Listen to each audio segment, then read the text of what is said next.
Morning Warriors, and welcome to episode 14 of Why Shy Why. Today's going to be slightly different than the usual. Our team is expanding. We're bringing on a new person onto our small team, and so what I've been doing recently is doing a lot of interviewing. And it got me thinking about all those years that I've been interviewing as an employer. What are the key attributes? What are the things that make a really good interview? I mean, obviously, the interviewee being capable and awesome is helpful, but there's no reason why you can't make the interview process a really good experience for both parties. So today I'm going to outline 3 recommendations for those of you who are thinking about interviewing soon, and what can be done pretty much for the most important part of your business, which is your people. Alright, so let's get into it. I have 3 recommendations for you guys today, but the overarching one that I really want to just put forth is that interviews are a bit of a plasticky, derived type construct.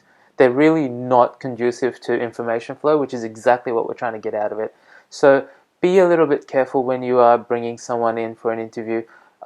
Depending on the role, of course, you may want to make it a little bit more casual. What you're trying to do is get to the person's real self.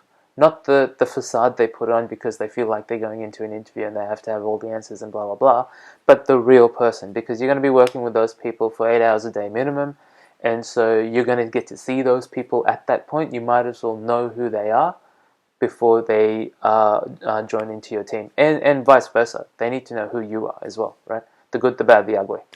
Alright, so here's my 3 recommendations, guys.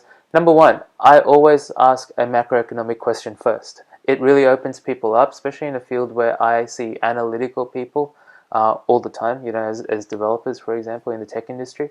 It really opens people up. They start thinking in a mindset where they're not worried about the detail anymore, which is really great to see analysts not thinking about detail.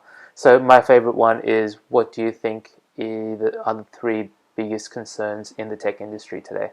And it really shows how people think about themselves in a bigger industry, in a bigger movement as well. And it shows a little bit of that understanding that we're not alone here. We work as a team. Sure, a team inside the organization, but also a team as a professional body of tech professionals that are trying to move the world a certain way. Okay, so it really does give you a bit of a perspective other than those that you would see usually from a analytical person.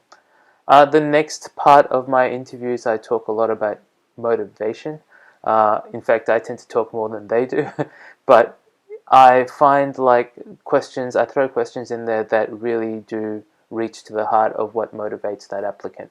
One of my favorites is asking, what if I were to give you a really boring, monotonous task, in that period between Christmas and New Year's, that was urgent? Like, how would I motivate you to get that thing done, right? And so you get to really highlight some of the drivers that are underlying this person's motivations, internal motivations. And you want to get to a point where you realize what those motivations are, so you can top them up with the external motivators that you can do, right? I had one lady ask me for ice cream, which was a really easy one. So it's a hot time in that period around these parts anyway.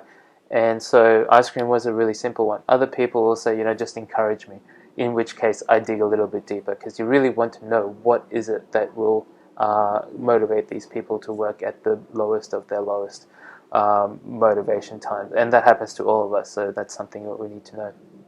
The last thing, guys, is just as much as you want them to open up, you need to open up. You need to show them everything good, everything bad, everything that you think is inconsequential about that job. I like to walk people through their workspace, right? I know from as an applicant, for me, I love to see where I would be working. That matters to me because that's one of those things that motivates me. If I walk in and it's a messy place, I just can't handle that. And so people will need to see that, right? And if some people want to see that, some people want to see that. Other techies want to see like the server room, right? And they get all wowed about it and stuff like that. So feel free to walk them through the facilities that you guys have, because that is going to give them some comfort as to what they're getting themselves into, which is really the key of what we're trying to do here. Tell them things that you think are going to hurt them, right? I remember reading about back in the old days when PayPal was just launching. I think it was Peter Thiel was doing some interviewing, and he would leave it till the second interview to tell them that, hey, by the way, we don't know if PayPal's legal. We may be down for some fraud type activity. No, don't do that. Leave it. Don't leave it till the second interview. It was great that they brought it up before the applicant actually accepted, but put it right up front. These are the things. These are the ugly parts of our organization. These are the things we're concerned about. We'd love you to join anyway because I think we're doing an awesome thing here. That sort of idea. All right, guys, that's it for me. Interviewing is a really, really hard part of anyone's job if you're doing that, but you can make it easy by just realizing that it's just two humans interacting. Okay. All right, guys, I think that's it for me. Speaking of humans interacting, I will do that with you again over video next week as Why Shy Why, episode 15. Until then, guys, please share and like as much as you like. If there's any comments, please let us know or give us a call. Appreciate your time, and I hope you have a great week and stay focused.